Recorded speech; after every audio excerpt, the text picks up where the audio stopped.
bom dia, boa tarde, boa noite, meus amores. Aqui é a Lívia Carolina, falando diretamente de Brasília, e esse é o nosso Política ao Quadrado. Gente, segunda-feira de carnaval, a gente não pode aglomerar. Mas a gente sabe que existem várias outras formas de transmitir calor humano, certo? Eu, por exemplo, hoje meu coração tá muito quentinho porque a gente vai receber a nossa primeira convidada. Não é não, Caião? Alô, alô, alô, pessoal. Como vão? Tudo certo? Pois é, Lívia, é a nossa primeira convidada e é um mulherão da porra, viu? Isso aí. Temos aqui uma comunicadora com 35 anos de jornalismo na veia. Atuou como assessora de imprensa e também nas principais redações do país. Desde 2011 administra o blog do Servidor no Correio Brasiliense e conta com mais de 600 mil acessos por mês. Com vocês, tcharam, Vera Batista. Muito obrigado pela presença, Vera. Tudo bom? Tudo ótimo. Eu também estou com o coração quente e frio ao mesmo tempo, porque carioca que sou, amo o carnaval. Mas, nesse ano, a consciência nos diz que temos que ficar em casa e não aglomerar, né?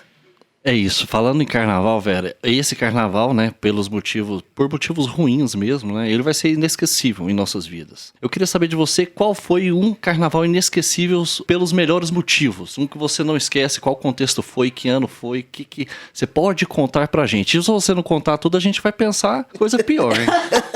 Não, mas terão razão. Eu realmente concordo com vocês. Mas eu amo carnaval. Carnaval, para mim, é a melhor festa do ano. Eu me lembro, inclusive, de um colega nosso lá no Rio, que ele uma vez mudou de emprego, foi para o emprego com um salário 3 vezes, 4 vezes mais, e chegou na hora da negociação, ele falou: olha, eu trabalho Natal, Ano Novo, qualquer feriado, mas carnaval, eu saio na sexta e volto na segunda após a quarta-feira santa. E aí falaram para ele: fulano, nós não trabalhamos carnaval. De antemão ele já disse que carnaval. Então, para mim, vários carnavais foram inesquecíveis. Vários carnavais me fizeram muito feliz. Houve carnavais, inclusive, no Rio. Às vezes é comum você... É diferente, uma cultura um pouco diferente de Brasília, que você arruma um emprego, por exemplo, num bate-papo num bar, num bate-papo no carnaval, né? E você encontra com os coleguinhas e fala: olha, eu preciso de emprego, quero mudar de emprego, não sei. E teve um carnaval que foi inesquecível, foi... em 88, Kizomba, né? Entrando, Vila Isabel, entrando na avenida e tal. Você tava lá. E nesse ano eu estava trabalhando ao mesmo tempo por um jornal, por uma rádio, por um canal de TV. E eu, assim, porque eu estava naquele momento precisando resolver umas questões, comprar apartamento. Minha mãe tinha falecido 4 anos antes, então era um momento muito específico, de tudo. Da vida pessoal, principalmente. Da vida pessoal, exatamente. E aí, naquele momento eu consegui fazer tudo e tal, mas eu estava fazendo freela, porque eu estava sem emprego, então estava fazendo 3 filhos. E foi um momento que eu, conversando justamente com os colegas, eu consegui um dos melhores empregos da minha vida no pós-carnaval. Pós-folia e eu bem empregada. O que foi? Qual que foi o emprego? Não, pois é. O emprego a gente deixa em off, né? Mas foi bom. Foi bom, foi bastante reconfortante do ponto de vista financeiro. E você passou toda a sua infância no Rio? Infância, adolescência e até os 50 eu estava você morou lá. até os 50 lá? 52. É uma vida bem carioca mesmo. Totalmente. Da gema, sem dúvida alguma. Vera, e como você pensou em fazer jornalismo? Você fez letras e jornalismo, né?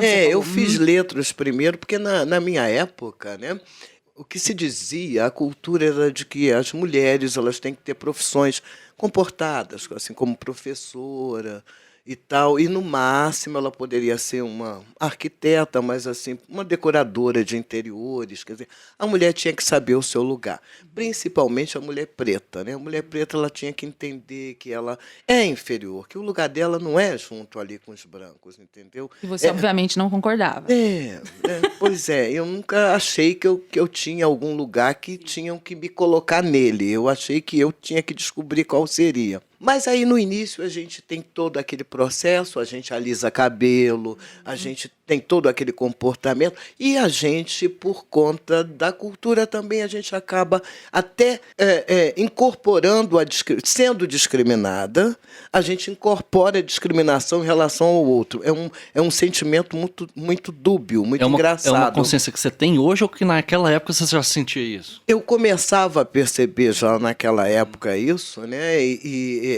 De você é levado a entender que o outro pode ser inferior ou que o outro pode estar fora do lugar. Mas se você não concorda com aquilo, como você poderia ter esse sentimento em relação ao outro, né? Bom, mas aí, obedientemente, eu fiz letras e não me arrependi, porque eu gosto de ser professora, português e inglês. Na época eu era muito fluente, hoje nem tanto, mas eu fiz letras.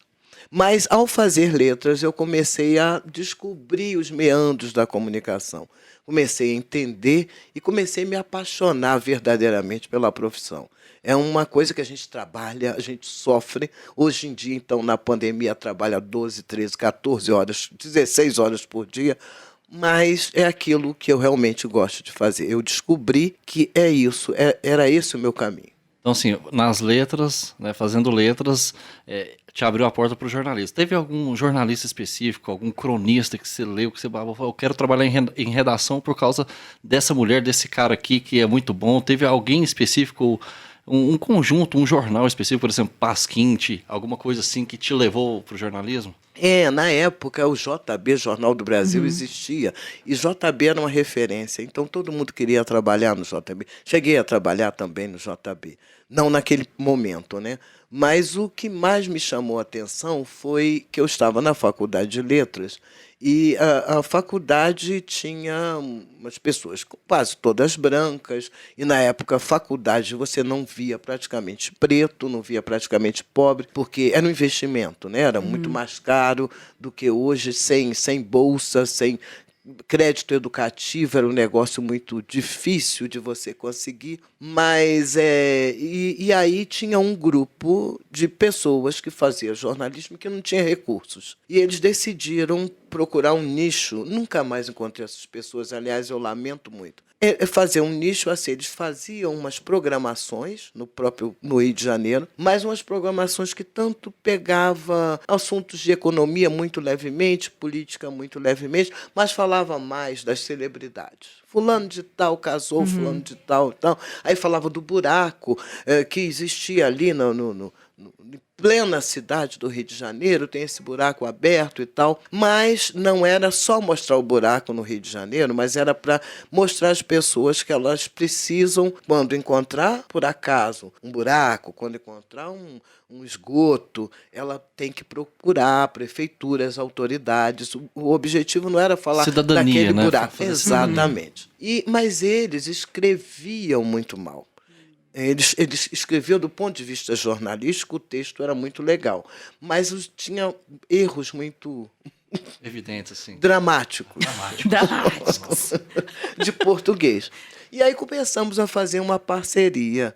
E esses programas que eles faziam, de jornal, revista, todas as mídias da época, eles distribuíam nesses interiores e eles ganhavam uma graninha que eles pagavam à faculdade. E aí começamos a fazer essa parceria até que chegou um dia que falaram assim, olha, não tem ninguém, você, pelo amor de Deus, precisa ir lá. Não me lembro nem o que foi, porque foi tanto desespero. Eu não tinha a menor ideia como eu começava, como eu abordava o assunto. E aí ele falou, não, você pergunta qual é a curiosidade que um cidadão tem.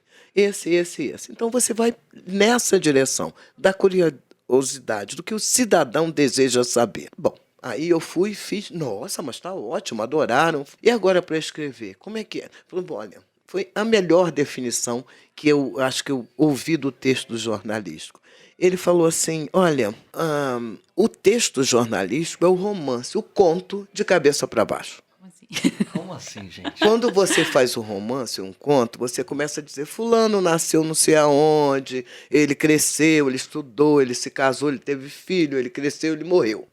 Né? Você conta a história daquele personagem. Quando você escreve um texto jornalístico, você vai dizer, ele morreu no dia tal, estava internado no hospital há tantos dias, foi um infarto, não sei, Covid. Tinha 3 filhos. Depois eu tinha essa profissão tal, não sei o quê, deixa 3 filhos, mulher, filho. Então, é realmente o romance, o conto de cabeça para baixo. Foi a melhor definição, que não tem nada a ver com a técnica, né? Porque se comentar isso com algum especialista, com algum acadêmico, ele vai dizer, ela é louca, né? Tem mais de 35 anos de profissão e não sabe nem definir a profissão dela. Mas, do meu ponto de vista, foi a melhor definição que eu tive. O texto jornalístico para quem fez letras, né? É justamente isso te deu segurança, né? Exatamente. E eu comecei, então, a escrever para eles, ainda terminando a faculdade de letras, usando esse método do conto de cabeça para baixo. Quer dizer, você começa do fim, do momento que a coisa aconteceu, do que está mais quente, para o que vai mais frio. E foi assim que eu comecei a me envolver e aproveitei alguns créditos da Faculdade de Letras e acabei me formando em jornalismo. E estou aqui até hoje. Está aqui com a gente hoje, né? Vera, você falou da opressão que o racismo faz para a construção da subjetividade de quem sofre o racismo, né? Você falou dessa coisa do lugar da mulher preta, tem que alisar o cabelo, todas essas coisas. Como é que você fez para não deixar a sua subjetividade se esvair completamente? Teve algum momento que você falou assim, não, essa aqui é a minha subjetividade, dessa forma, e agora eu vou ser a profissional e a mulher que eu quero ser? Você lembra disso ou foi de uma forma mais fluida? Não, os entraves são muito, porque qualquer discriminação, não apenas o racismo, ela tem como base, uma coisa tão estrutural que as pessoas às vezes não percebem que elas são racistas, né? Então, elas não se acham racistas, elas acham que é bobagem, que esse negócio de bullying é uma coisa boba, porque no meu tempo isso existia, ninguém morreu, mas as pessoas não se dão conta das marcas que elas deixam, que é difícil de se superar alguns anos de terapia. Mas a discriminação, como eu vinha falando, ela se caracteriza pelo desejo que aquela pessoa que se acha superior tem de que você não esteja ali. Ela não quer o seu lugar, ela quer que você não esteja, porque você não tem direito, você não faz parte do meu grupo, e eu não vou permitir que você ascenda, porque você pode tirar o lugar do meu filho, do meu neto, de alguma pessoa. Então você tem que saber, e aí é que é o lugar. Qual é o lugar?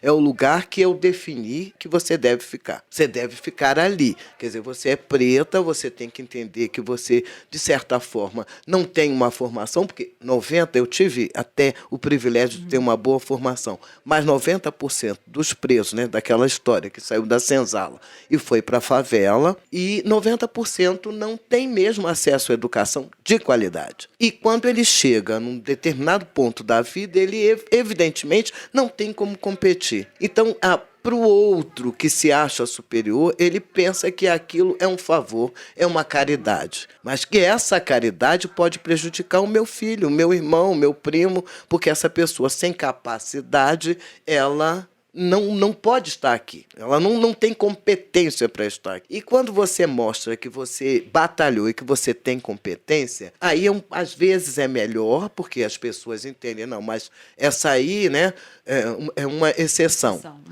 Ou então, ou é pior, porque elas vão fazer tudo para te desmoralizar, tudo. Porque elas vão querer provar até o fim que você não pode estar ali, você não tem essa capacidade. E vão exigir bem mais de você. E vão né? exigir bem mais. E uma colega, eu me lembro, uma pessoa competentíssima, né? Judia, inclusive, mais velha do que nós, naquela época, da nossa geração, hoje já deve ter 90 e tal, que uma vez eu estava fazendo um freela, que era para alguma revista da área de cultura. E aí fiz o freela, foi muito elogiado, e a pessoa falou assim, se eu fosse você, eu ficava mesmo nessa área de cultura, né? Porque é assim mais leve, né? A economia é muito árido, e assim, o negro é mesmo voltado para esse lado cultural, do futebol, né? Então, eu acho que você vai ter muito mais sucesso. Aí eu olhei para ela, falou, não, mas não é racismo. Aí a pessoa se defende. Não, isso não é racismo. Eu estou tentando defender você. Estou tentando te preservar dos sofrimentos que você pode encontrar. E elas entendem exatamente como isso. Elas, aqui em Brasília, por exemplo, o racismo é um negócio claro, objetivo e descarado.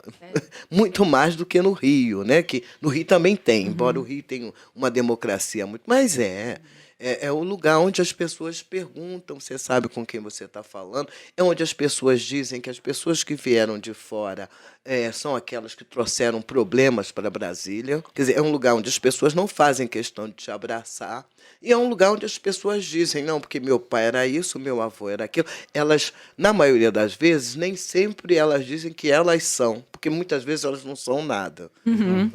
Mas elas são o que os pais eram. Elas vivem da fama do que os pais, os avós eram. Meu pai era isso, era chefe político, era deputado, era senador, então eu tenho que ser respeitada. Ela não se impõe, e quando você se impõe, você é agressiva. Como que Brasília apareceu na sua vida? Brasília apareceu, e isso eu agradeço muito ao meu querido e grande amigo Vicente Nunes, que foi a pessoa que me deu a mão, um dos grandes amigos, uma pessoa querida, competentíssimo. Hoje é o meu chefe, ele era repórter especial, foi editor de economia, hoje é diretor executivo do Correio Brasiliense, né? Onde eu trabalho, onde o blog do servidor é hospedado. É um sucesso. Obrigada. O Vicente percebeu que eu estava com dificuldade financeira no Rio, que o mercado para jornalista no Rio não estava bom, e me chamou... Que ano, Vera, desculpa? Isso foi em... 2010, 2011? 2008. 2008, tá. 2008. E aí ele me chamou para vir para Brasília, inicialmente fazer um freela. Era um momento daquela crise das subprimes, e era um caderno explicando o que você faz se tiver vendido ou comprado em câmbio, em bolsa. Tipo um dicionário de termos do mercado financeiro? Assim. Não. Era dizendo o que você faz. Se você está comprado ou vendido em dólar, em câmbio, né? Em câmbio de uma forma geral, ou em bolsa, você vende a ação, você não vende. O que os analistas naquele momento indicavam? É hora de comprar, é hora de vender, como você investe na bolsa, o que são títulos públicos, por que você deve ter uma segurança, por que você não deve colocar todos os investimentos numa cesta só, aquela coisa assim, mas dizendo especificamente naquele momento o que você deveria fazer, o que os especialistas te indicavam. Uma consultoria. E aí eu vim fazer esse caderno, né? E eu cheguei aqui no dia 24 de novembro e retornaria para o Rio no dia 10 de dezembro. E meu grande amigo Vicente, com a sensibilidade que ele tem, ele percebeu que eu ia voltar com aquele dinheirinho que eu ia pagar as dívidas imediatas, mas eu não teria como sustentar, porque eu ia continuar desempregado. E aí acabou, até por uma coincidência, ele encontrou com uma amiga, essa amiga precisava de alguém, mais ou menos com o meu perfil, para fazer assessoria de imprensa para a CNDL, Confederação Nacional dos Dirigentes Lojistas, né? Então, que tinha uma série de indicadores, de dados que estavam ali meio que precisando de alguém que os organizasse e divulgasse. Então, começamos a divulgar todas aquelas coisas dos SPCs, conseguimos botar aquilo no ar. Mas um ano e pouco depois, o Vicente, que era repórter especial, ele passou para editor, ele subiu na carreira, foi ser editor de economia e aí me chamou. Então, em 2010, eu fui para o Correio Brasiliense, voltei para o Correio Brasiliense novamente, depois desse freela, em 2008, e estou até hoje. E o Vicente, que foi editor de economia, também agora é nosso excelente, maravilhoso diretor executivo. Ô Vera, eu vi você falando muito dessa questão dos freelas, né? Ou seja, a profissão de jornalismo não dava a mínima, talvez, estabilidade de você trabalhar numa empresa durante mais tempo, você tinha que ir fazendo freelas tal para se organizar. Talvez uma característica da profissão. O que você acha que mudou do seu tempo para hoje? Você acha que hoje está muito mais difícil a questão das redes sociais, as pessoas assim, pegam uma câmera, saem entrevistando, enfim, tá um pouco assim, um pouco caótico essa profissão. O que você vislumbra para o futuro, mudanças, como é que está a questão dos jornais? Pois é caótico, é uma coisa que nossa profissão sempre foi, porque a gente tinha emprego de carteira assinada, né, CLT, tinha isso com mais frequência talvez, nem sempre o salário era suficiente para você manter ali as suas contas, você conseguia freelas excelentes ou não. Às vezes você conseguia freelas fantásticos, às vezes você passava, porque freela, é uma coisa temporária. Ela pode acontecer, ser muito boa hoje, como pode não acontecer nunca e tal. Com o esvaziamento econômico do Rio de Janeiro, essa questão de falta de opções ela foi aumentando. E ela foi se espalhando pelo Brasil inteiro, e não só pela questão das redes sociais, de qualquer um falar alguma coisa, o cidadão é influencer, né? Umas coisas assim, não consigo entender muito bem, mas dá certo.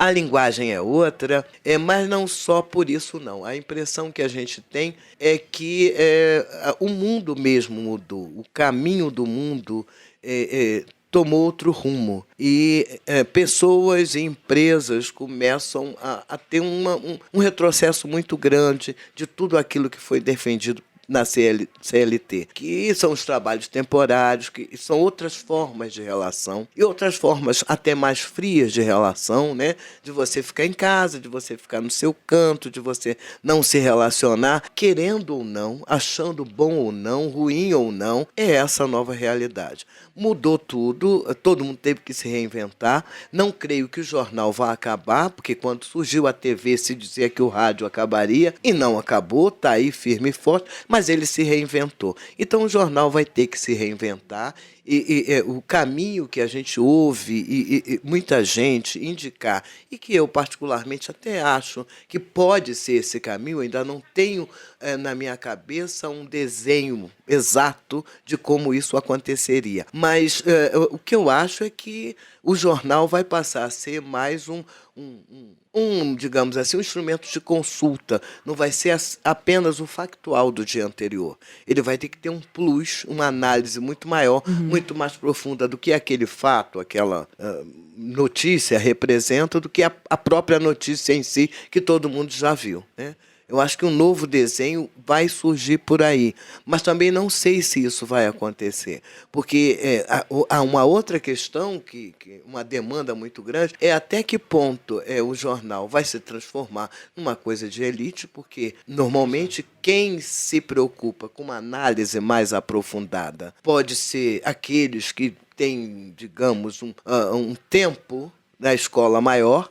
E até que ponto o jornal vai voltar a atender a todas essas outras pessoas, talvez com notícias curtas, como já houve vários tabloidezinhos que tentaram fazer isso. Então, essa discussão ainda está muito viva, e a gente ainda, eu creio que não há nenhuma resposta ainda exata para indicar um rumo certo. Não tem nada assim cartesiano. Independentemente do que está acontecendo, de mudanças na profissão, no fazer jornalístico, há um ataque muito grande à imprensa. Então, é esse mix que mais me preocupa. É realmente o futuro do jornalismo, quer dizer, vamos fazer o quê? Nós vamos agora ter que nos adaptar às mídias sociais, vamos ter que fazer mais análise, vamos ter que ter um texto ou um vocabulário um pouco mais atrativo. O que nós temos que fazer? Que são coisas que vêm sendo debatidas, mas até que ponto esse ataque, principalmente de 2018 para cá, qual vai ser o resultado, qual vai ser o tamanho da ferida que nós vamos identificar daqui para frente. Um amigo meu sempre pergunta assim, será que vai ser uma ferida que você vai cuidar durante um tempo e aquilo vai curar, ou vamos ter que amputar a perna? Quer dizer, quem vai perder? O quanto vamos perder? Sobre tudo isso que você está falando, todo esse contexto que você colocou, como é que você, como jornalista e como indivíduo, você lida com essa pós-verdade? Onde, por exemplo, o que mais importa é a narrativa e o discurso e não os fatos e o diálogo. Como você se posiciona para escrever um texto, para debater? Como você faz isso hoje em dia? Eu acho que não podemos abrir mão do nosso direito de fazer. Sabe, da obrigação de fazer, do dever de informar bem. Não importa se alguém discorda ou concorda. A minha posição, a posição de um jornalista, não é ser simpático ou antipático a quem quer que seja.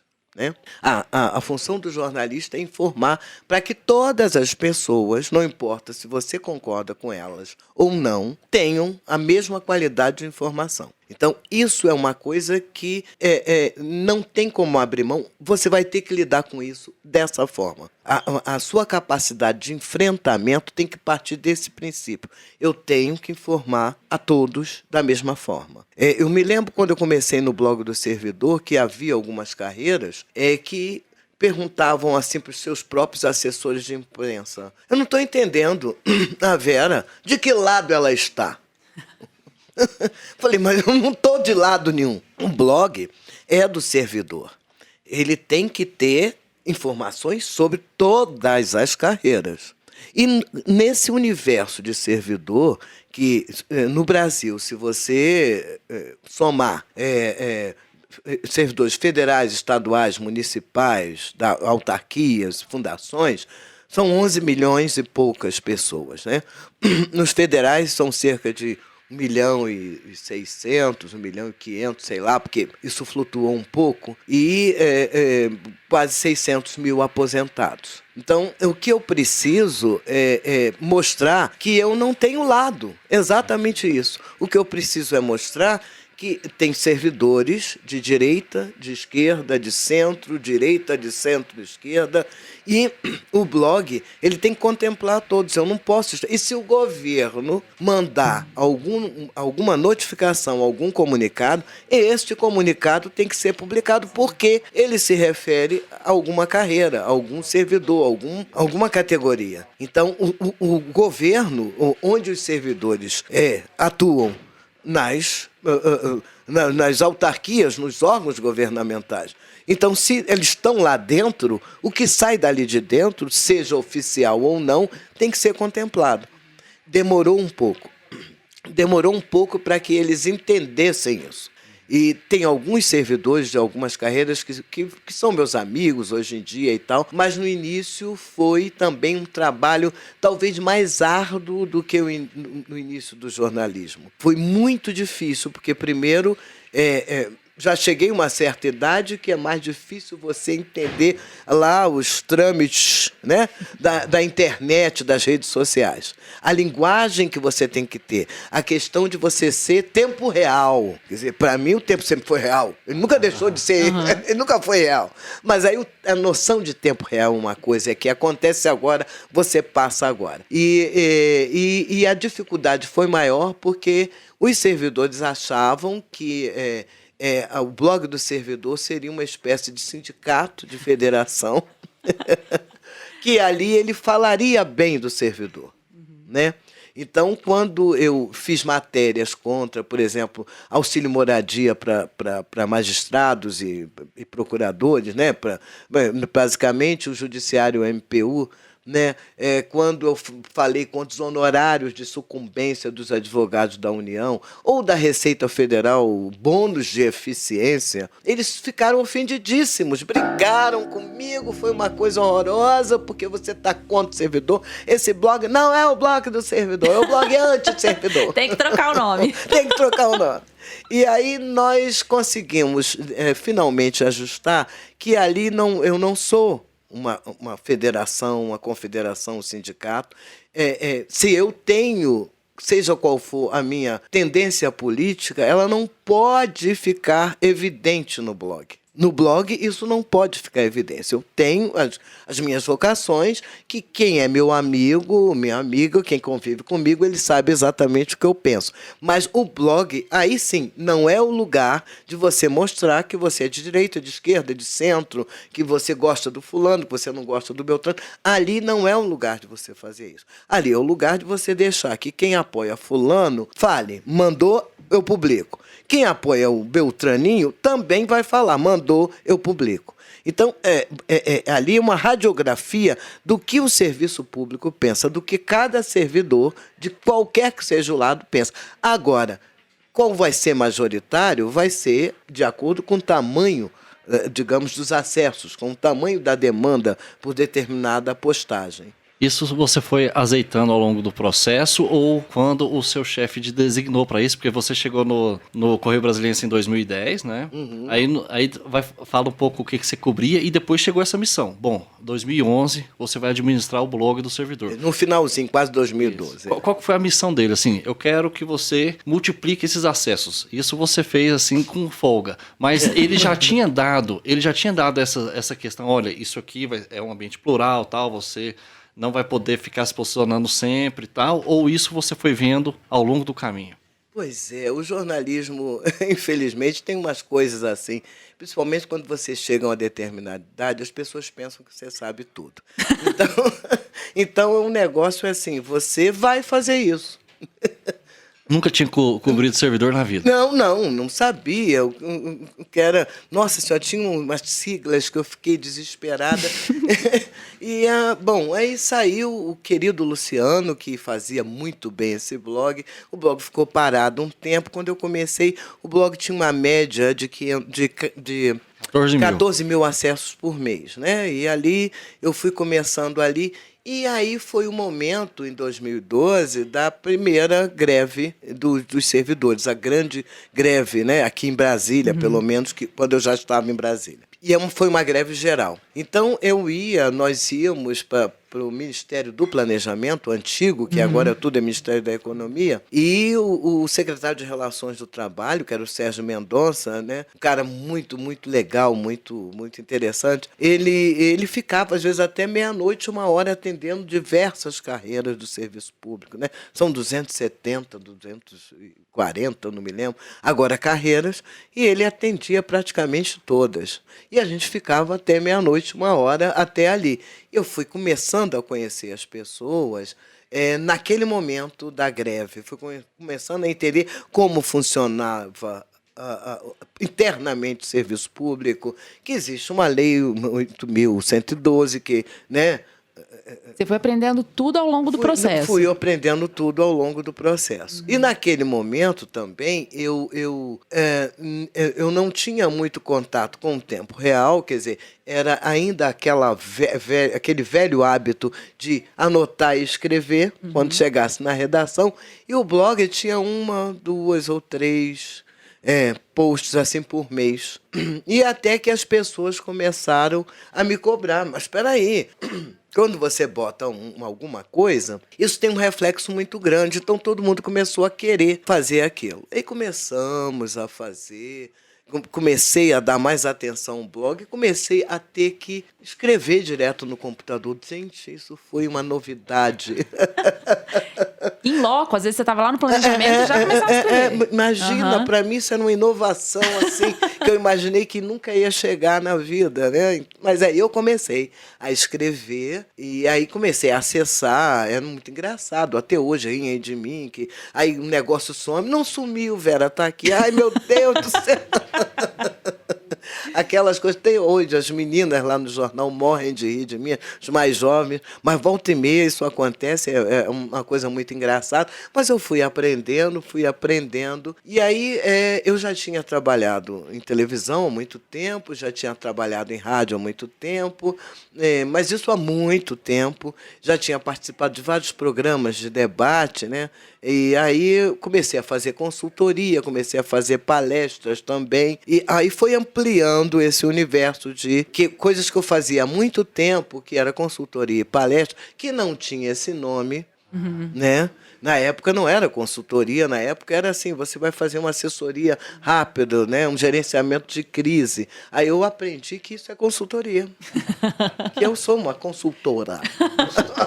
Versátil. Chique, né? E aí, como eu já tinha essa experiência muito clara no passado, foi muito mais fácil você lidar com essa realidade com outro nome, né? Com outra capa, com outra roupagem. E aí o blog começou a crescer também quando a gente começou a fazer umas entrevistas, porque o que se vê hoje em dia é que as pessoas querem a informação na veia. Então, você escrever uma matéria é muito legal, o cara vai ler. Mas se você puder estar com aquela pessoa, aquela fonte, aquele servidor, aquele especialista do seu lado, falando com ele pelo menos 3, 5 minutos, que também muito tempo é meio complicado, funciona muito mais do que um texto extremamente bem elaborado, com não sei quantas fontes, né? E aí eu comecei a fazer isso, né? E foi assim. Teve algumas lives, né, algumas entrevistas que teve assim 1 milhão de acessos, né? Foi uma coisa imensa. Teve outras que não. Tem umas, e é um negócio muito lotérico, né? Tem umas que as pessoas fazem muitas perguntas, tem outras que ninguém faz pergunta, e você acha que ninguém está assistindo, porque ninguém fez pergunta. E aí, de repente, quando você vai ver, tem uma audiência muito grande. Então, tudo começou a ser uma surpresa e começou a ser uma adaptação também aos novos tempos, né? Que é isso que vai comandar daqui a pouco. Então, quer dizer, também eu acho que outro formato de jornal pode ser você fazer esse tipo de live bem rápida e botar um QR Code que você tenha um acesso para, na hora que você estiver lendo o jornal, poder com o seu celular, com o seu tablet, acessar aquilo ali e ver. Eu acho que tem Contou o segredo aí, hein? Vai ter gente pegando essa ideia. Ô Vera, e quando foi que você percebeu que o blog tinha dado certo? Quando você, respirou um pouco e falou, não, agora achei o jeitinho e vamos embora. Pois é. Primeiro, assim, a ignorância às vezes é uma bênção, né? Eu não sabia muito bem como você descobria a audiência. Como você mensurava, né? Não, da menor ideia. E aí um dia eu cheguei e o rapaz do setor que lida com isso, lá no jornal, chegou, Vera, parabéns, você agora já teve 1 milhão de acessos. Eu falei, hein? Como é que você sabe isso? Não, Vera, é aqui, olha, você olha. E aí eu comecei a ver a audiência, e aí comecei a descobrir uma coisa, que você, às vezes, num determinado momento, você percebe que aquela matéria está dando muita audiência. Então, quando aquela matéria está dando muita audiência, você começa não só a replicar pelas redes sociais, mas começa também a fazer pequenas suítes daquilo, do que aconteceu, qual foi o resultado daquilo. Então, você começa a entender qual é o interesse para poder melhor informar, né? Se aquilo está dando assim, é porque o interesse Você dá continuidade àquela cobertura. Exatamente. E agora tem coisas também que são elotéricas, né? É muito difícil você entender o que passa pela cabeça das pessoas. Por exemplo, a gente está debatendo muito a reforma administrativa, voltou agora à pauta, o Congresso deve... o presidente da Câmara já falou que isso vai voltar a pauta, e aí eu me lembro que foi em setembro, outubro do ano passado, eu publiquei um artigo, não foi nem uma matéria, foi um artigo de um advogado, doutor Jean Rosarin, falando que a reforma administrativa ia impactar imediatamente de forma negativa o servidor. E ele discorria sobre os pontos que poderia prejudicar o servidor. Você acredita que na semana passada, isso foi em setembro, outubro do ano passado, 2020, ela teve só essa matéria 20 mil acessos, num só dia. E aí todo mundo falou, Vera, o que está acontecendo? Porque tem uma matéria aqui que é a mais lida do jornal, de todos os blogs. E aí a gente foi pesquisar uma matéria do ano passado. Olha só. Quer dizer, é uma coisa, é tão surpreendente essa nova forma de fazer jornalismo que a gente, às vezes, não se dá conta, né? Que uma coisa, por que isso está acontecendo? Porque agora voltou. Vai pautar. Entendeu? E aí, o que a gente precisa ver é que, nesse momento, as pessoas estão interessadas nessa pauta, nesse assunto, nessa tramitação, nessas discussões que estão acontecendo entre o Executivo e o Legislativo sobre essas alterações dentro da administração pública. Então, e aí a gente começa a procurar, a ver, a entender como funciona a cabeça das pessoas. Ou seja, a partir de semana que vem, a partir de agora, você vai dar muita ênfase a essa cobertura, porque vai ter muita demanda. Muita demanda. Ô Vera, deixa eu te perguntar, a sua visão em relação... Você tinha uma visão prévia em relação aos servidores? Nos anos 90, por exemplo, o Collor já tinha aquela visão negativa do caçador de marajás. Assim, isso nunca mudou tanto, apesar de ter tido uma trégua nos governos petistas, né? E agora volta essa carga que o servidor é inimigo do Brasil, é inimigo da eficiência, é inimigo do Estado, etc. Você tinha uma visão prévia que foi se transformando ao longo do tempo pelo seu conhecimento?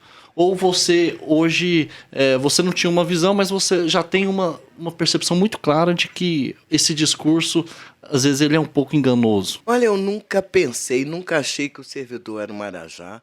Nunca, porque as pessoas, algumas categorias que têm benefícios, que têm privilégios, é uma meia dúzia. As chamadas carreiras de Estado, que nem todas têm também esse privilégio todo, porque essas pessoas trabalham, e elas trabalham muito, não é isso tudo que dizem, elas são 20% de todas as carreiras que tem no país. Quer dizer, do ponto de vista, né, no nível federal, elas são 20%. Em outros entes federados pode ser até menos, né? Porque são aquelas carreiras assim, juízes, promotor, diplomata, auditor, fiscal, exatamente, aquela coisa toda. E todos os outros, como diz o Sérgio Ronaldo, que é presidente da Condicef, que representa esses 80% no Serviço Público Federal, ele diz que eles são Barnabés, que os outros todos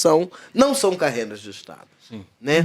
E agora, claro que existem servidores que não trabalham, que não fazem nada, que botam paletó, tem indicação política, tem tudo isso. Mas sempre, eu particularmente, tive a consciência de que essa coisa de caçador de marajás sempre foi assim ai meu Deus, um golpe de marketing, do meu ponto de vista, muito mal feito, mas que decolou. Né? Essa coisa de falar que o servidor não trabalha, que o servidor... Gente, isso é tão antigo, esse é um discurso tão raso, tão superficial, tão pobre. Sabe? Impacta muito no Brasil, né? Porque as pessoas não têm o acesso que a gente tem aqui em Brasília aos servidores, né? Então, fica muito negativo mesmo para o resto do país. As pessoas acreditam nisso. E esquecem, por exemplo, agora, na pandemia, quem os atendeu, né? Quem os atende são os servidores. Não são carreira de Estado? Não são. Mas são ali as pessoas do INSS, são as pessoas do SUS, são as pessoas dos hospitais públicos. Quem os atende, quem os socorre, em última análise, são os servidores. Essas pessoas estão morrendo, inclusive. Estão morrendo. Na linha de frente. Então, essas pessoas precisam ser muito respeitadas. Eu não estou falando isso porque eu ali administro o blog do servidor, não. É porque você percebe que tem pessoas competentíssimas, capacitadíssimas para aquela... que muitas vezes não são valorizadas, sofrem interferências políticas graves, Porque a gente percebe que há um grupo que, quanto mais poder puder tirar daquele servidor, daquelas carreiras que fiscalizam, que organizam, que orientam, melhor, porque quanto menos fiscalização tiver, mais corrupção existe, né? Então, eu acho que as pessoas precisam de um cuidado muito grande ao falar do servidor, porque quando mesmo essas pessoas que falam mal do serviço público, elas precisam, por exemplo, de um medicamento de alto valor, de alta complexidade, elas não vão pagar 50 mil. Por mais ricas que elas sejam, elas vão aonde? Para o SUS. Isso. Né? E quem está lá para atendê-la é o funcionário do SUS. E quem vai dar a ela, muitas vezes, o direito, porque o Estado não quer dar, quem vai dar a ela esse direito de receber esse medicamento? É um juiz, é um procurador, é um promotor. Ô Vera, o discurso oficial hoje fala o seguinte: a reforma administrativa vai trazer mais eficiência, vai evitar filas, vai acabar com os feudos de privilégio, ou seja, a partir dela parece que o mundo vai ser muito mais colorido, o Brasil, enfim, vai dar serviços públicos de primeiro mundo para os seus cidadãos. Esse discurso está correto ou é pura falácia? Olha, eu acho que o serviço público tem que ser repensado. Esses nichos de pessoas que ainda acreditam que elas são as donas do poder e que podem chegar para qualquer um e dizer: você sabe com quem você está falando, porque eu sou poderoso, eu sou maravilhoso. E esses nichos, eles têm que desaparecer. Essas pessoas que usam dessa estratégia, elas precisam entender que elas estão prestando serviço.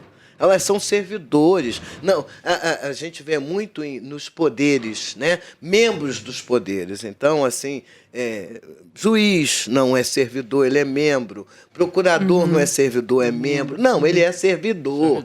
Ele está ali para servir a quem aparecer e precisar, né? Eu me lembro uma vez a AGU, né, advogada-geral da União, quando era a doutora Grace, que no discurso dela ela falava isso. Nossa carreira, a carreira dela, né, não gosta de ser chamada de servidor, gosta de ser chamado membro. Mas nós estamos aqui para servir a população. Foi um discurso maravilhoso, que eu fiz até um post com esse discurso dela. E esses nichos, eles têm que ser repensados. A reforma vai atacar eles? Pois é, mas essa é a questão. Esses nichos têm que ser realmente atacados. Mas o que o próprio governo neoliberal diz que vai fazer, nós somos liberais, nós queremos enxugar, nós queremos tirar tudo isso e devolver para a iniciativa privada. Então, até que ponto isso é importante? É um debate que tem que ser feito. Porque há pouco tempo teve uma fonte que virou para mim e falou assim: pois é, velho, você lembra quando a Vale foi privatizada? Todo mundo falava: olha que a Vale foi privatizada, agora está dando lucro. E deu lucro por um tempo. Mas deu lucro a que preço? Porque teve Brumadinho, teve Mariana. Então, quer dizer, a iniciativa privada faz tudo bem? Não. O serviço público faz tudo bem? Também não. Então, o que eu acho que está faltando é um equilíbrio nisso aí. Realmente esses nichos onde há essa, como diz o amigo... Férias de 60 dias, um monte de privilégio. Não, eu acho que o menos importante talvez não sejam as férias de 60 dias, mas seja o que o cidadão faz enquanto ele está trabalhando, quando ele não está nesses 60 dias de férias. Porque às vezes essas férias podem ser muito maior, né? Porque não trabalha de fato. Pois é. Se ele tiver naqueles outros dias, né, no 365, então, nos 305, ele estiver fazendo o que ele deve fazer, nesses 60, eu não vou nem discutir muito os 60 dias de férias. Né? O que eu vou discutir é o seguinte: você está fazendo agora o que você precisa? Qual é a sua cultura? Porque a burocracia é um negócio tão absurdo que e ela é tão acalentada. A gente vê o governo falando que nós estamos acabando com a burocracia, isso vai acabar, nós estamos tomando medida de... Não, estamos tomando medida para beneficiar alguns nichos da iniciativa privada. A burocracia propriamente dito, ela não mudou. Mas parece que o próprio ministro, ontem, Agora, com essa pandemia principalmente, a gente está vendo que muitas autoridades, não só o ministro da Economia, outros ministros e o presidente do Banco Central, várias autoridades, elas estão falando muito para o mercado, para explicar essa nova gestão, porque o governo teve sucesso nas duas casas, né, legislativas. Então, tá havendo cada dia mais comunicados ao mercado, para grandes bancos internacionais, grandes instituições financeiras. E o que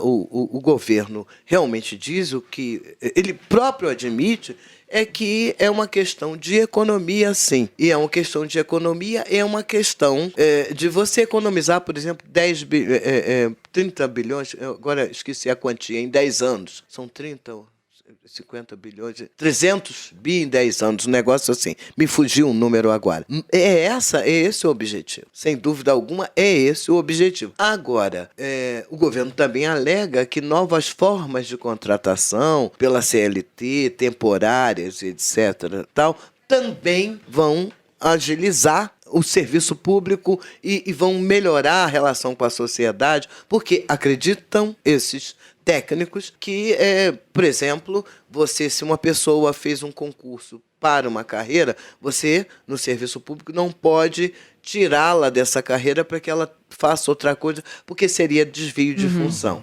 Então, essas contratações, dessa forma que o governo quer, ela facilitaria esse remanejamento, né? Então, é sempre para... Mas o que a gente não vê é o governo falando assim, que medida isso vai agilizar, por exemplo, vai acabar com esse problema que essa minha amiga teve na SPU, né? De ter que participar, anos depois ela comprou o apartamento. Como vai ser a convivência entre uma pessoa que ganha mais fazendo a mesma função e outro que ganha menos na mesma função? Mas isso acontece na iniciativa privada também, isso é uma questão do mérito. Como é essa questão do mérito? A gente vai, muitas vezes, reproduzir injustiças que acontecem na iniciativa privada para o serviço público, ou se a gente vai regredir, ou não seria o contrário? Não seria melhor reproduzir o que acontece no serviço público na iniciativa privada? Quer dizer, é para piorar? São várias questões que precisam ser debatidas, que ainda não têm respostas claras. Mas assim, pelo que você falou, eu entendi que você não é uma, anti-reforma de jeito nenhum, né? É liminar. Você não, vai contra a reforma liminarmente. Tem alguns pontos que podem ser interessantes. Mais cedo você tinha falado que existia uma quantidade de 200, 300 carreiras. Ou seja, simplificar isso talvez faria algum sentido, né? Exatamente. Outra coisa, uma das propostas do governo é fazer com que apenas as carreiras típicas do Estado, como a gente falou, diplomata, juiz, promotor, auditor fiscal, essas carreiras teriam estabilidade. As outras carreiras que não são típicas de Estado, são serviços administrativos, não teria estabilidade. Isso, a explicação deles é que com isso a gente pode aproveitar as oscilações econômicas de uma forma mais racional, né? Então, se o país deixar de arrecadar muito, etc., tira aquela pessoa que está no serviço administrativo e tal, etc. O que você acha disso? Você acha que há pontos positivos, pontos negativos, que o legislativo ele vai, racionalizar essa proposta? Ou não? Olha, o debate também, aí tudo nesse momento está um debate muito grande, né? A Frente Servir Brasil, cujo coordenador, presidente, é o deputado federal, o professor Israel, ele tem batido muito, a gente fez várias entrevistas com ele, dizendo que uma coisa que ninguém abre mão é da estabilidade. Porque quando a gente está em grandes cidades, o grande problema das pessoas é que elas acham que a sua vida pode ser parâmetro para a vida do país inteiro. Então, quando a gente está em Brasília, ou no Rio, ou em São Paulo, a gente está vendo ali... Para que precisa de estabilidade o cara que está no balcão? Tudo bem. Talvez faça sentido. Agora, quando a gente chega no interior, que o cara bota o revólver em cima do balcão, entendeu? Pega um facão assim e mostra pro cara, e o cara é obrigado a fazer, se ele não tiver a estabilidade, é diferente. E veja, os servidores federais são 1.600.000, 1.400.000 só. São 11 milhões no total. Então, nesses interiores, como é que isso funcionaria? Então, de indicações políticas, inchamento da máquina em momento eleitoral. Exatamente. Como seria isso? Porque se você está falando no Rio, São Paulo, Brasília, Minas, tudo bem, a gente poderia dispensar teoricamente, poderia. Mas nesses interiores, nessas cidadezinhas, como é que isso funcionaria? Quer dizer, muitas vezes o cidadão que está atrás de uma mesa, aquele que tem mestrado e doutorado e tem ideias brilhantes, e tem mesmo, o cara é inteligente, o cara, né, tem um QI acima da média, mas ele nunca saiu do Leblon ou do Lago Sul e foi até ali a favela mais próxima, o Sol Nascente ou a Rocinha. A não ser lá no Rio para um baile funk, né? De repente, né? Porque todo mundo acha que carioca gosta de funk. Não entendi, mas tudo bem. Do meu ponto de vista, carioca gosta de samba. Mas o cara nunca passou do túnel. O cidadão nunca saiu de uma mesa, nunca saiu dos bares mais chiques, dos restaurantes mais caros. E aí ele quer pensar a vida do cidadão que às vezes está morrendo de fome no interior e acha que a sua ideia vai ser brilhante, vai atender a expectativa daquele cidadão. Então, o que eu acho é que precisamos conhecer o Brasil. Desculpa, mas esse é um soco na cara da equipe econômica? Você está resumindo a equipe econômica nesses cidadãos com mestrado, doutorado, que não conhecem a realidade do seu João e da Dona Maria?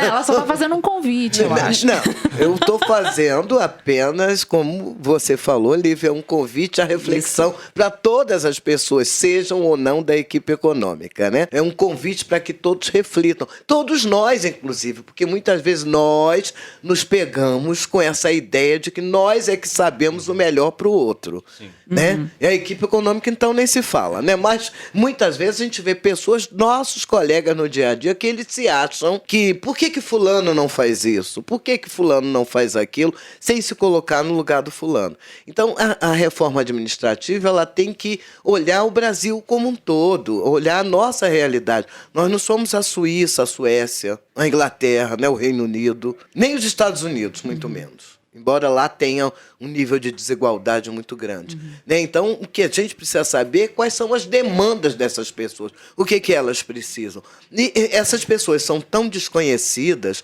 que agora, quando se precisou dar o auxílio emergencial, a própria Caixa Econômica, o presidente da Caixa, Pedro Guimarães, falou, nós não sabíamos que tinham 38 milhões de... 38 milhões. É um país de invisíveis. Invisíveis. Pessoas que sequer estavam em qualquer... Pessoas que não tinham identidade, pessoas que não tinham certidão de nascimento. Então, essas pessoas que não têm identidade, que não têm certidão de nascimento, que não têm onde cair viva, porque morta se cai em qualquer lugar, o que ela precisa? Será que ela precisa desse projeto maravilhoso, feito por alguém que tem mestrado e doutorado e que não conhece, não sabe a demanda dela? Então, esse projeto, não digo que seja ruim, não estou aqui dizendo que é bom nem ruim, não me cabe fazer esse julgamento, mas esse projeto, ele precisa ser pensado para o Brasil como um todo, com todas as nossas desigualdades. Então, é claro que o Brasil precisa de muitos ajustes,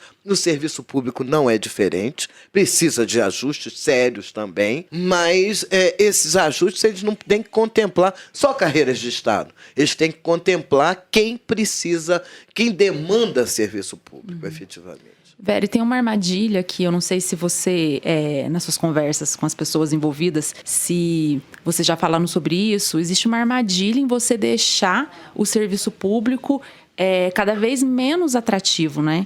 Porque, por exemplo, se o nosso país tem muito potencial, a gente vive dizendo isso, mas não é um país que produz oportunidades de trabalho em profusão. Então, acaba que o serviço público ele acaba sendo um atrativo para pessoas que têm uma formação, que têm a possibilidade, né, de ter uma dedicação maior a estudo, a trabalho. Então, assim, não sei se essa armadilha foi considerada, né? Que, de repente, você fazer 2 polos, você ficar com o Estado com com carreiras de Estado, com todas essas pessoas que você citou, que você convidou para conhecer melhor o Brasil, você ficar na ponta com essas pessoas muito capacitadas e aquela parte que vai fazer o Estado andar mesmo, ela fica completamente inatrativa. Entendeu? Exatamente. Não sei se você concorda. Não, é exatamente isso. É por isso que a gente faz esse convite à reflexão, né?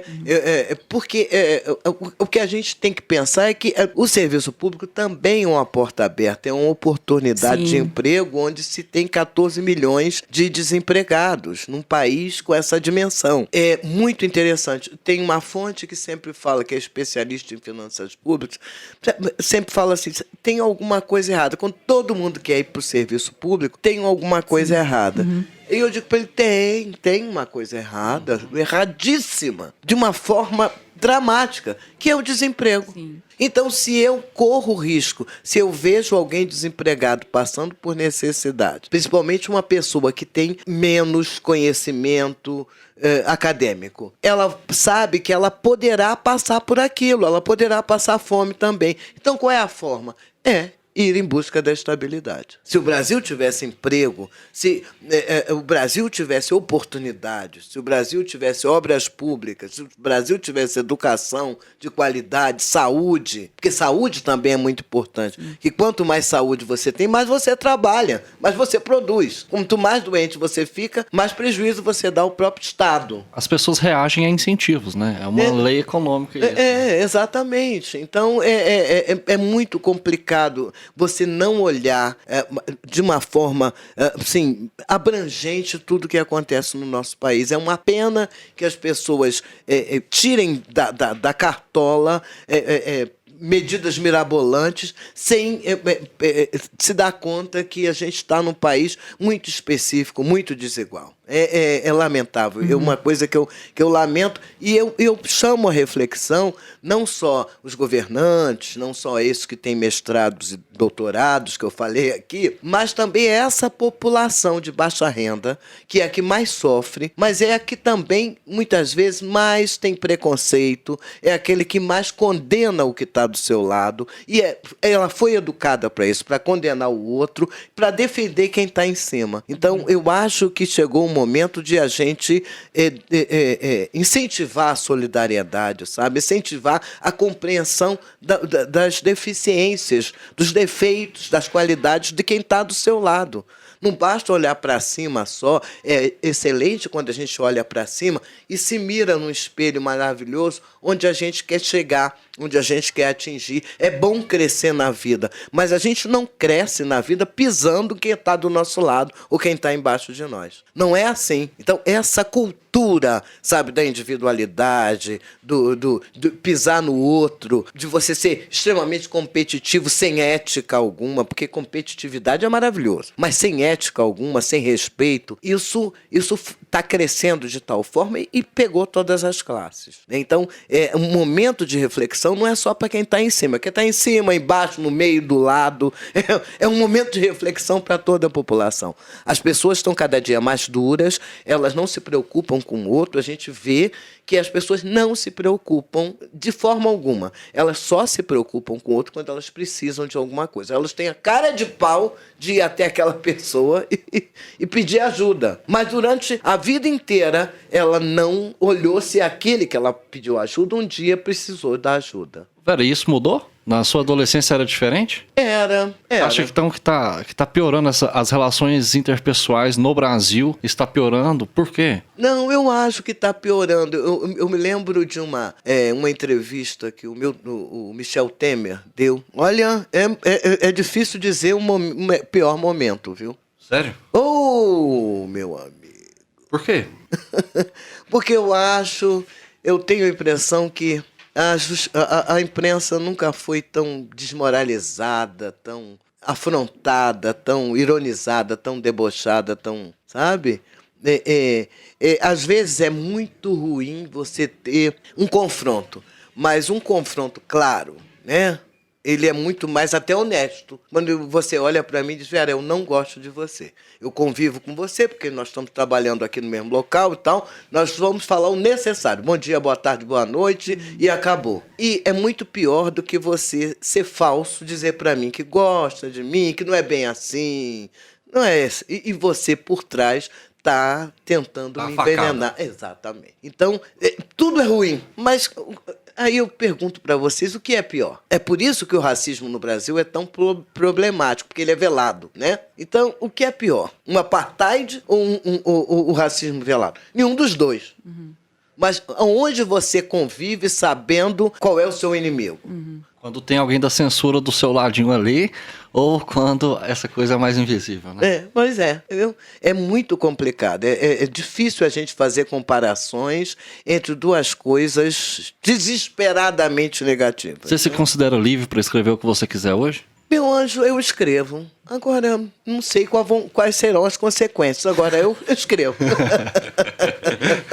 Ô Vera, nesse contexto que a gente está vendo da imprensa no Brasil hoje, a gente tem uma nítida impressão que as jornalistas foram as pessoas que sofreram os ataques pelo menos mais diretos, entendeu? Como que você acha? Principalmente meninas, a gente vê, principalmente nas coberturas das coletivas, que tem meninas mais novas, né? Que aí você adiciona mais um componente, né? Pro cara que tá falando poder olhar pra jornalista e falar, olha, é uma jornalista e ainda é uma menina nova, né? Que conselho você daria para essas meninas que estão fazendo esse tipo de cobertura? A gente falou aqui muito de discriminação, quer dizer, não é só a questão do racismo, é discriminação. E a discriminação, ela envolve todo tipo de coisa, machismo, misoginia, e a discriminação, ela tenta evitar a sororidade, a fraternidade. Porque cada vez que você é fraterno, cada vez que você se une, você é comunista, socialista. O que é sororidade? Sororidade digamos, o conceito, a ajuda, o apoio da mulher para a mulher. Isso é chamado sororidade. Que tem muito pouco, né, no nosso país. A mulher é a primeira a dizer, piranha! Né? É a primeira a dizer isso, né? Isso já está melhorando, graças a Deus, mas isso e a discriminação, o machismo é a base de tudo, né? Porque o machismo, ele parte do princípio que eu posso e você não pode.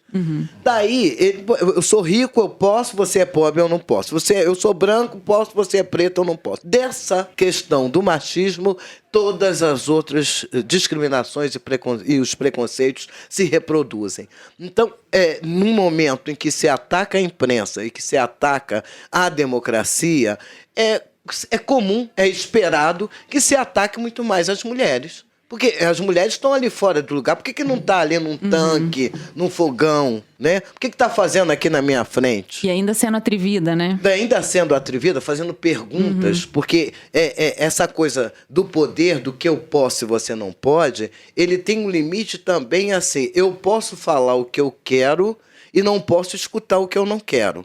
Então, uma pergunta que você faz é que você toque em assuntos que eu não queira falar, significa que você é muito atrevida, que você não está respeitando a minha autoridade, que você não está respeitando, você está fora do seu lugar. Você não se colocou no seu lugar. O seu lugar não é de fazer essa pergunta que me irrita, essa pergunta que me deixa sem graça, que me deixa sem resposta. Você tem que entender que o seu lugar é só fazer perguntas, só fazer questionamentos que me agradem. Né? Então, é natural e esperado que a mulher, e principalmente a mulher mais jovem, porque aí tem a questão da falta de inexperiência, sejam as mais atacadas, as mais violentadas, violadas nesse momento de ódio, né? Então o conselho que a Lívia tinha pedido é o seguinte: seja mais atrevida ainda, e não interessa?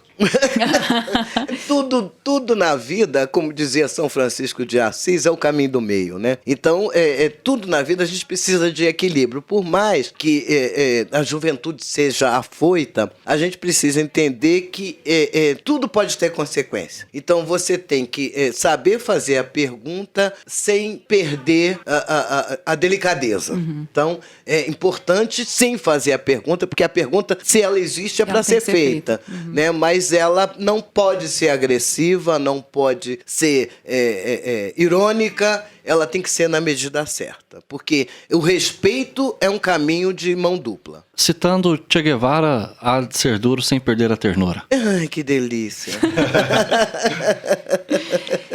Vera, mais uma coisa.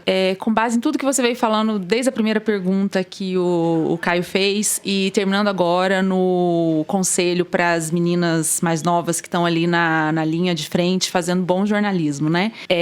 Qual que é o teu combustível hoje como jornalista?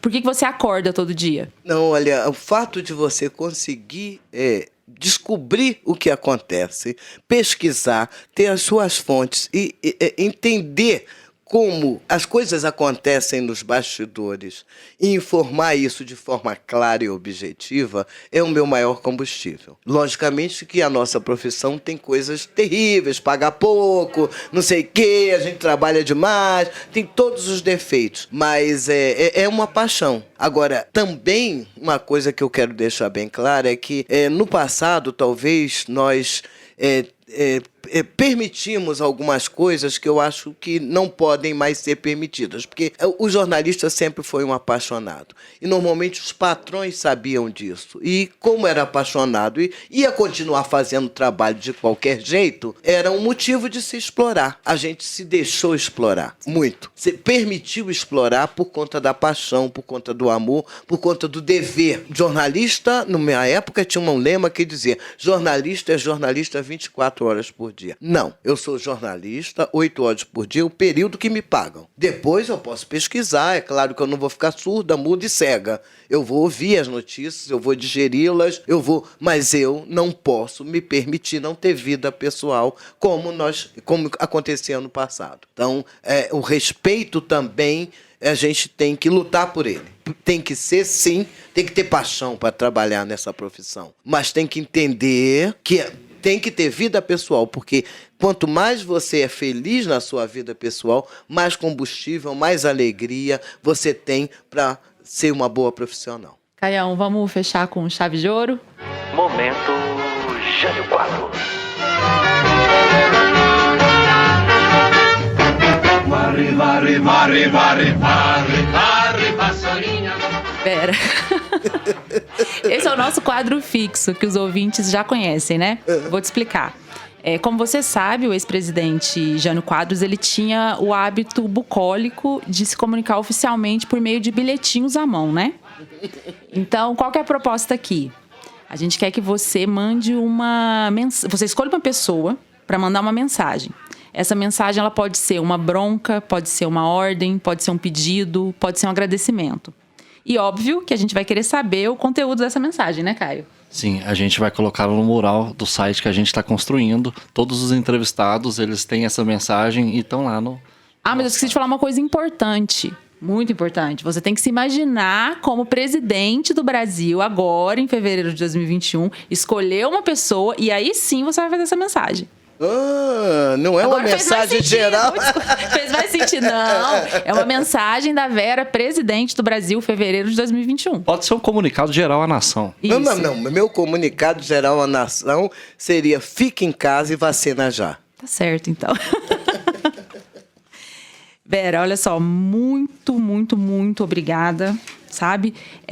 Por ter dividido tanta experiência, tanta humanidade aqui com a gente, né? Dá para perceber que um pouco da história de Brasília está em você E um pouco de você tá na história de Brasília também. Então, assim, muito Sem obrigada. Um beijo muito grande, viu? Eu sou muito grata a Brasília, principalmente, como dizia minha avó, grata a Deus, muito grata ao meu grande amigo Vicente Nunes, que me trouxe para cá, e grata a Brasília.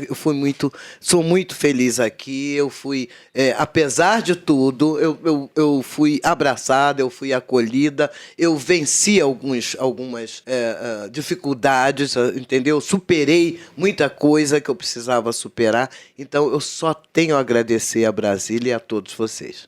Muito obrigado, Vera. Agora os ouvintes já sabem como fazer uma matéria de jornal. É um conto ou um romance às avessas. De cabeça para baixo. Isso, de cabeça para baixo. É isso, pessoal. Continuem nos seguindo nas redes sociais. A gente está no Instagram e no Twitter, Political2. 2 é o número. E nas outras redes, no SoundCloud, no Spotify, no Deezer, a gente tá Política ao Quadrado. Um grande abraço. Beijo, gente. Beijo! O Política ao Quadrado é uma produção independente ao quadrado. Ajude a gente. Acesse apoia.se/política_2. Apresentação de Lívia Carolina e Caio Barros. Técnica e vídeo, Cauê Pinto. Edição e mixagem, Bruno Rossetti. Produção, Germano Neto. Eu.